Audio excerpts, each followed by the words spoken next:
तत्पुरुषाय विद्महे वक्रतुण्डाय धीमहि तन्नो दन्तिः प्रचोदयात्। ॐ जयन्ती मङ्गलकाली भद्रकाली कपालिनी दुर्गा क्षमा शिवदात्री स्वाहा स्वदा नमोऽस्तुते। ॐ साईश्वराय विद्महे सत्यदेवाय धीमहि तन्नः सर्वः प्रचोदयात्। ॐ शान्ति शान्ति शान्तिः। Sairam Lin, Sairam from Malaysia. Sairam Sharma, Sairam from New Zealand. Thank you for Bhagwan for letting Sharma and I share yet another portion of your divine wisdom, which will affect everyone, we are sure, in one way or another. Welcome to our listeners. We love hearing from you, and we welcome you, as always, with loving Sairams. Today's talk is, as Swami himself said, properties are not proper ties. Swami was very good at making very amusing little sayings where he would play with the words. He was an absolute master at playing with words and teasing them apart. Another example would, of course, be when he said that puttaparti means put apart the I, meaning the, I, this, I, that. Now, properties are not proper ties. When we hear the word properties, we would normally think of real estate and houses. At least that's how it is here in New Zealand, although there are many kinds of properties. For example, your car or your china collection or your businesses, anything, that you have that we would call an acquisition, a worldly possession. And we are going to talk about this, what Swami has said, and delve into it a little deeper. At the moment, I'm in the middle of illustrating a new book, and it records the history of the cyclone Gabriel, which hit New Zealand last year, this time with devastating effect. Many houses slid down from banks where they were previously situated in a very, very prominent and beautiful position with views of the ocean, and this happened all across the country and the coastal areas. And so I have been having to draw from photographs pictures of the damage that was done to the properties, and one of these drawings is on our thumbnail today. I had to draw beautiful houses that had been smashed to ribbons, houses that were floating in sea and flood water, automobiles which were turned upside down in the floods and crushed by falling trees. There were piles of debris down here at our beach where houses had literally slid into the road and nothing was left. They were simply piles of matchsticks, and here and there you could see a little possession, perhaps a drawer from a bureau, a child's toy. Even one lady found her grandmother's ring, can you believe it, perched on a lump of mud. And it was one of the things that she had hoped that she could recover. And when these events happen, which are completely out of our control, I am reminded of Swami's saying, at any moment you can lose everything, properties. And nothing brought this home to me more than the effects of the cyclone, where whole roads disappeared and people's possessions. Fortunately, no one in our area lost their life, but when these events happened, they had managed to escape from their homes and were walking around on the beach and in the park at my beach only in their pajamas, because the cyclone hit at 2:00 in the morning, with cuts and bruises and having absolutely nothing except the pajamas that they were wearing. We could never imagine how this feels, but it does show or illustrate how everything of your properties can be lost in an instant.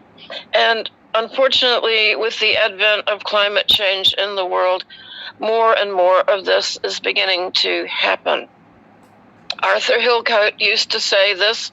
He said, find out who you are It is more important now than ever because at any moment you can lose everything. We don't like to think about this, and we cannot imagine what it will feel like, but I have had to witness it close at hand. Fortunately, during the cyclone, nothing happened to my little home here, but in front of us, a house slipped and was flooded with mud, and behind us, an entire vegetable garden slid down a hill. I can only thank our beloved Bhagwan for protecting us, and our little place had no damage, even though all the houses around us were. So properties are not proper ties. We can have them, no doubt, but if we are attached to them, Swami has said this is not a proper thing to do. The acquisition of worldly properties and our attachment to them can have a profound effect on our spiritual life. Now, this is something that someone who I know who sells real estate said, well, Lynn, I sell properties. What can I do? This is my business. This is how I make my living. I don't know how to do anything else. I sell properties. I said, that's fine. You know, I'm sure that if this is your way of providing for your family, definitely, do it, but don't be attached. Don't be attached to all the wins and losses. And do you have more houses than one? He said, well, I'm thinking about buying another one. I said, do you really need another one? Swami says one is enough. Well, he didn't like that very much. He's obviously got his heart set on a holiday home. But what can I say? These are not my quotations. This is what Swami has to say. Everyone would like to have a home of their own, and everyone would like to even have a holiday property, and then the desires never stop. Then here in New Zealand, once people have their own home and they own a holiday property, then they want to buy another property that they can rent out and make more money. And I have seen many, many people do this, and what happens? They become overwhelmed with all the responsibilities of being a landlord. They become incredibly stressed out. Sometimes the properties get damaged. We have had a number of events here in New Zealand, earthquakes, cyclones, flooding, storms, and properties are damaged overnight, and suddenly they are not worth what the people were expecting. Indeed, one property up north cut down a sacred tree. The owner did not realize he was cutting down a tree that was sacred to our local Maori people who worship this particular variety of tree. And because he cut down the tree, the property has been downgraded with its value, and he is very upset. What to do? He is overly attached to his property. Now, I wouldn't wish any of these events on anyone. What does Swami have to say? Swami says birds are not concerned about acquiring properties. They are content to make the best of the present, living on whatever they can get for the day and sheltering wherever they may. They do not worry about the careers of their children or the state of their bank accounts, and they have no anxiety about the upkeep of houses. Now, says Swami, look what man has made of himself. Sitting on the branch of the tree of life, he is worried about every little tremor in life. Every anxiety consumes him, and he loses his peace of mind. What imparts taste to living? Good thoughts, clean habits, virtues, and good deeds. It is these that impart charm and delight to life.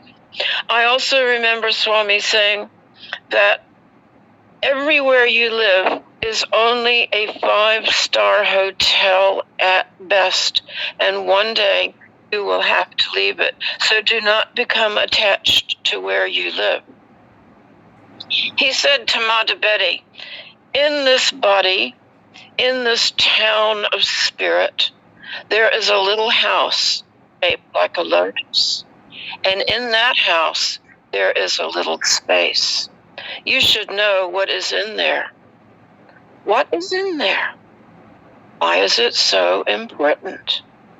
There is as much in that little space within the spiritual heart as there is in the whole world outside.